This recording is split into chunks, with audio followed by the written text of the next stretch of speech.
Go for it, Rob. Up with the ballistics. Okay, so well, basically, Oswald's revolver originally was designed to fire 38 Smith & Wesson bullets. 38 specials, they're smaller in diameter than regular 38s.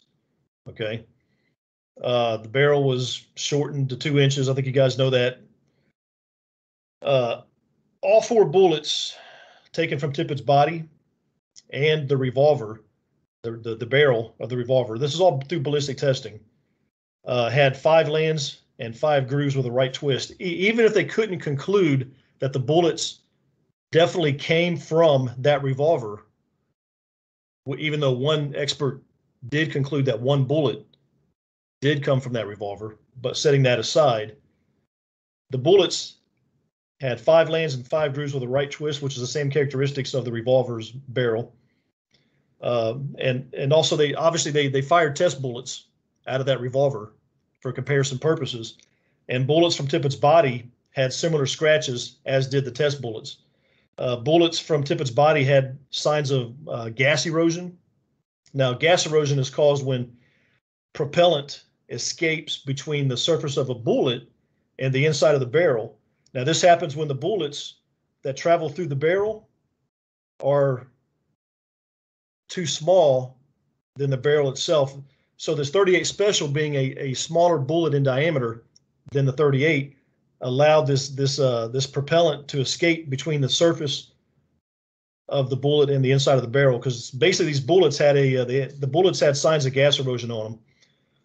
Point being, the bullets line up a lot of the same characteristics with the revolver. Now, as far as the shells, when fired, a gun puts a distinct fingerprint on the shell. The shell casing is up against the breech face and the firing pin. Now, when the hammer makes contact with the primer, the bullet is fired and the shell is thrown back against the breech face. Okay. Now, when this happens, it places a distinct mark on the base of the shell, marks that were on the breech face. Okay. So the marks on the breech face matching the marks on the shell prove that the shell casing was fired from that weapon, to the exclusion of every other weapon in the world. It's like a fingerprint. Now, Joseph Nickel, he was the superintendent of the Bureau of Criminal Identification and Investigation for the state of Illinois. And then Courtney Cunningham, Robert Frazier, and Charles Killian, these 3 guys worked in the Firearms Identification Unit of the FBI laboratory in Washington, D.C.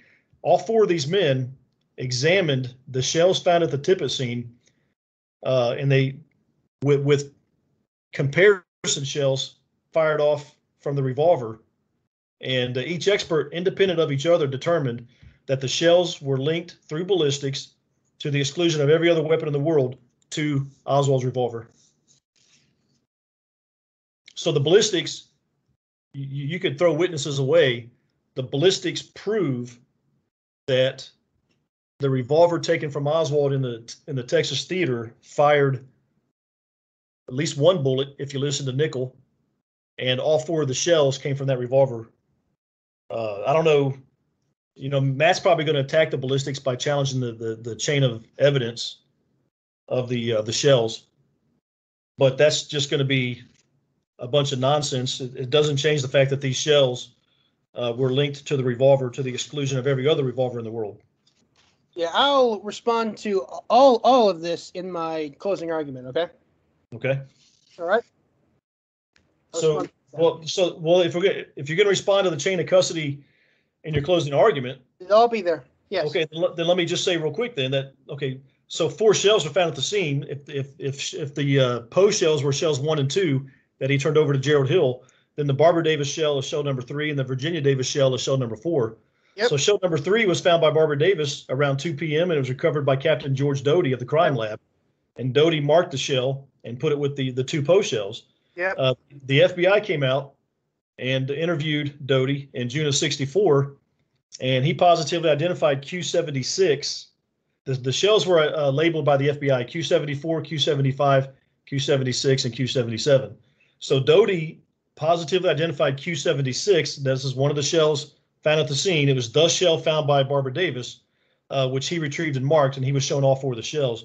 Bottom line is he identified his marking on that shell and said that was the shell that he took possession of at 10th and Patton.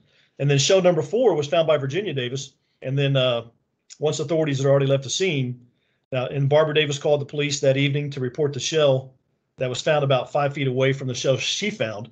Yep. So when Detectives Brown and Doherty, they were dispatched to pick up that 4th shell. And this is also when they took the 2 girls to City Hall to view a lineup. And then Doherty gave the shell to J.C. Day. And Doherty, he identified Q75 as the shell given to him by Virginia Davis. So both shells were positively identified by the members of Dallas Police Department who handled them. There's no problem with the chain of custody of those 2 shells. I don't think there's a problem with the chain of custody of the Poe shells either, but I'm not willing to commit a hard enough argument to argue about the 2 Poe shells, about whether Poe marked them or whether he didn't. He told the Warren Commission that he can't be sure he even marked them. Okay. Matt's going to argue that there's a problem with the chain of custody of these shells, but I just told you that these shells were identified by the members of law enforcement who handled the shells. Yeah, so I had planned for me to talk about all of that, for me to address all of that in my closing argument, which I'll do. But okay. Do you agree though that Cortland Cunningham, Robert Frazier, Charles Killian, and Joseph Nickel, right or wrong, do you agree that they linked the 4 shell casings in evidence to Oswald's revolver? No one denies that the shells in evidence nowadays links to the gun, to the pistol. No one denies that. So you're going to argue some mysterious shell switching went on? No. The only thing necessary to cover up this case was to switch the shells. But anyway, I'm going to talk. I had planned to address all of that in my closing argument. Our closing arguments are going to be 5 to 10 minutes. So anyway, next